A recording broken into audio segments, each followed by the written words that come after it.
O Visita na Record começa falando de saúde, saúde da mulher. Estamos em outubro, mês de alerta para a prevenção do câncer de mama. Agora, o que muita gente não sabe, que é possível preservar a fertilidade da mulher que se submete ao tratamento contra a doença e garantir o sonho de ser mãe depois da cura.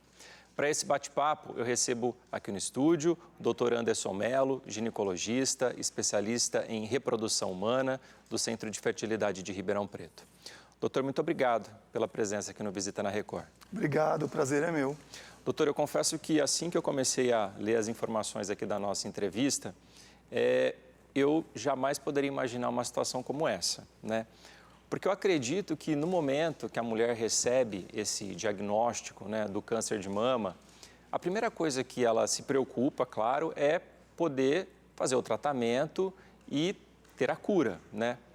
Mas essa situação de poder preservar a fertilidade é tão importante quanto, já que, como você estava dizendo, as chances de cura hoje elas são maiores, para que a mulher possa depois conseguir seguir com a vida fértil? Exatamente. Hoje, o câncer de mama, na idade reprodutiva, nas mulheres que têm ali a fase potencial para engravidar, pode comprometer entre 11% e 17% dessa população. Tá. E o que aconteceu ao longo do tempo?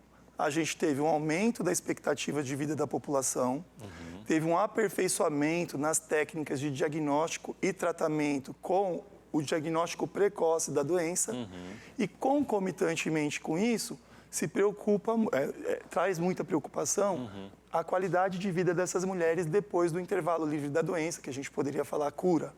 Então, hoje, cada vez mais, não só dentro da área da reprodução, mas em outras áreas também, a medicina tenta ofertar para essas pessoas, depois que elas passarem pelo tratamento oncológico, a possibilidade de alcançarem o planejamento familiar, de ter os seus filhos, ter a sua família.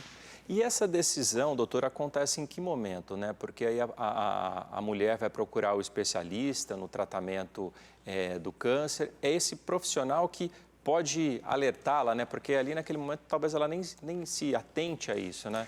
Exatamente. Receber o diagnóstico do câncer traz um impacto emocional muito grande, uma montanha-russa de emoções, trazendo medo, e o foco principal é aquilo, e muitas vezes as pessoas não têm ali um equilíbrio emocional para administrar todas as possibilidades futuras que elas podem ter para melhorar a qualidade de vida. Então, o ideal seria o profissional que fez o diagnóstico do câncer e está naquele preparo para o tratamento, já encaminhar também esse casal, essa mulher, né, ou o homem também, para as técnicas de reprodução assistida, para procurar uma clínica de reprodução humana. E se a gente levar em consideração, né, que o câncer de mama, ele não tem, né, não escolhe, né, idade, não escolhe o momento de vida ali da mulher, né? Pode acometer mulheres jovens, né? Por isso que aí esse alerta é extremamente importante para que depois desse período de tratamento ela possa seguir aí os passos da vida dela, né? Seguir aí com o curso normal. Exatamente. É uma doença que compromete mais mulheres depois dos 40 anos. O diagnóstico na população geral do câncer de mama, ele deve ser rastreado, principalmente depois dos 40 anos, para quem não tem nenhum fator de risco. Para quem já tem história familiar de câncer de mama antes dos 50 anos, ou câncer de ovário, ou câncer de mama masculino, aí sim a gente começa com 35 anos. Mas nós temos um número razoável de câncer de mama nessa fase da idade reprodutiva. Então a gente precisa pensar na qualidade de vida posterior dessas mulheres. Doutor, e aí o que acontece, né? A partir do momento que essa mulher chega até lá o consultório, como é que é o procedimento? O que vocês vão fazer para poder garantir essa fertilidade dela depois do período do tratamento? Então é fundamental a gente não perder tempo. E hoje a ciência já disponibiliza tratamentos, protocolos, onde a gente pode iniciar o processo da preservação da fertilidade em qualquer fase do ciclo menstrual. A gente não precisa esperar a menstruação, como é o que acontece tradicionalmente nos tratamentos de fertilização in vitro.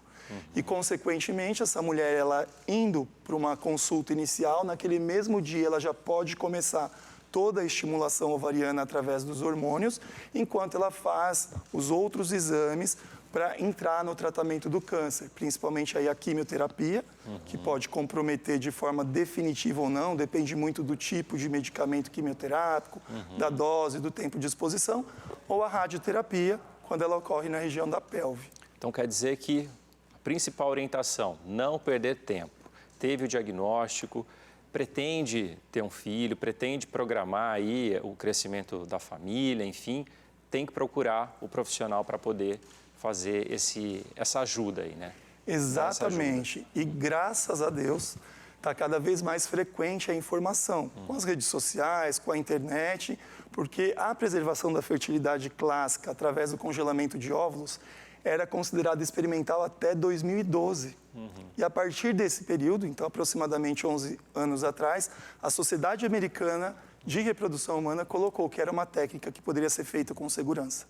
E aí, então, as informações começaram a ser mais difundidas e hoje nós temos pacientes que não foram encaminhadas pelo oncologista, mas durante aquele diagnóstico, ela mesma ou algum conhecido falou, escuta, você não vai preservar a sua fertilidade, você não vai lá congelar os seus ovos, e elas acabam vindo por demanda espontânea. Que bom.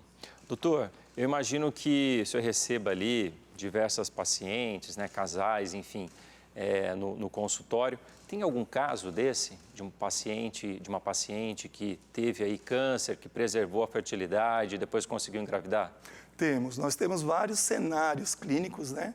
Temos as mulheres que foram encaminhadas em momento oportuno, congelaram seus óvulos e aguardaram um período de 2 anos. Intervalo livre de doença, que muita gente chama de cura, o ideal é aguardar 5 anos, mas a partir de 2 anos essas mulheres já podem utilizar esses óvulos congelados previamente. E uma coisa boa é que se ela congelou o óvulo dela, os óvulos, aos 30 anos e ela resolve engravidar com 35, por exemplo, o sucesso é da idade do congelamento. Como se ela congelasse realmente a idade reprodutiva Parasse dela. ali a idade reprodutiva. Isso. Então, nós temos mulheres que fizeram todo o trâmite ideal e formaram os embriõezinhos com óvulo próprio, embrião com patrimônio genético próprio. E temos aquelas mulheres que, infelizmente, tiveram o diagnóstico do câncer de mama antes de 2012 ou depois disso, mas não tiveram a oportunidade de congelar os seus óvulos.